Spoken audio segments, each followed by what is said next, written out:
Hey guys, അപ്പോൾ ഇനി നമ്മൾ റമദാൻ 18 കേട്ടോ. അപ്പോൾ അതിൻ്റെ വീഡിയോ ആണ് ഇന്ന് കാണിക്കുന്നത്. സോ വലുതായിട്ടൊന്നും ക്ലിപ്സ് ഒന്നും എടുത്തിട്ടില്ല, ഒരു മിനി ക്ലിപ്സ് ആണ് എടുത്തിട്ടുള്ളത്.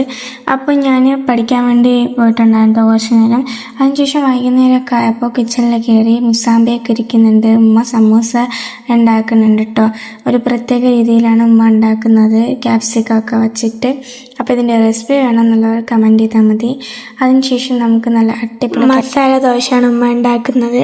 അതിനുശേഷം ഞാൻ ജനലൊക്കെ അടച്ച് ലൈറ്റൊക്കെ ഇട്ടിട്ട് സമയം നോക്കിയിട്ട് എൻ്റെ കാക്ക മുസാമ്പിൻ്റെ ഒരു സോഡ ഉണ്ടാക്കുന്നുണ്ട്. സോ അതിൻ്റെ റെസിപ്പി ഞാൻ ജസ്റ്റ് ഷൂട്ടാക്കിയിട്ടുണ്ടായിരുന്നു. അപ്പോൾ അതിന് ശേഷം ഉമ്മ സമൂസയൊക്കെ ഫ്രൈ ചെയ്തെടുത്തിട്ടുണ്ടായിരുന്നു. എന്നിട്ട് എൻ്റെ കാക്ക വീണ്ടും ആ ഒരു പണി തന്നെ വീണ്ടും പോയിട്ടുണ്ടായിരുന്നു. അപ്പോൾ ഞാൻ കുറച്ച് ക്ലിപ്സൊക്കെ എടുത്തിട്ടുള്ളൂ. പിന്നെ പഞ്ചസാരയും അതുപോലെ തന്നെ പുതിനയിലൊക്കെ ഇട്ടിട്ട് ബ്ലെൻഡ് ആക്കിയിട്ട് ഒരു ഗ്ലാസ്സിൽ സെർവ് ചെയ്യുകയാണ് ചെയ്യുന്നത്. അപ്പോൾ ബാങ്ക് എടുക്കാനായിട്ടുണ്ടായിരുന്നു. അപ്പോൾ ഞാൻ ഈത്തപ്പഴമൊക്കെ കഴിച്ചിട്ടുണ്ടായിരുന്നു കേട്ടോ ബാങ്ക് കൊടുത്തപ്പോൾ.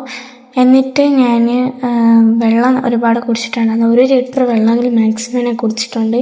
എന്നിട്ട് മുന്തിരി കഴിച്ചിട്ടുണ്ടായിരുന്നു കേട്ടോ. പച്ച മുന്തിരി എൻ്റെ ഫേവറേറ്റ് ആണ്. അതിനുശേഷം നല്ല സോഡ മുസാമ്പിയും കഴിച്ചു.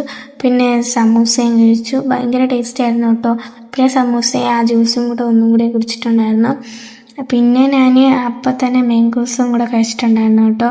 നല്ല അടിപൊളി, ഞാൻ നേരത്തെ പറഞ്ഞിട്ടുണ്ടായിരുന്നല്ലോ മസാല ദോശ, അത് അടിപൊളി ടേസ്റ്റ് ആയിരുന്നു. ഒരു വെറൈറ്റി ടേസ്റ്റ് എന്ന് പറയാം. എനിക്ക് ഒരുപാട് കൊതിയായിരുന്നു കേട്ടോ ഈ ഒരു മസാല ദോശ കഴിക്കണമെന്ന്. അപ്പം ഞാൻ അമ്മച്ചീൻ്റെ അടുത്ത് പറഞ്ഞപ്പോൾ അമ്മച്ചി ഉണ്ടാക്കി തന്നു കേട്ടോ. അപ്പം ഞാൻ അതിനെ ആസ്വദിച്ച് കഴിക്കുകയാണ്. അപ്പോൾ ഇത്രയൊക്കെ ഉള്ളൂ. ബൈ.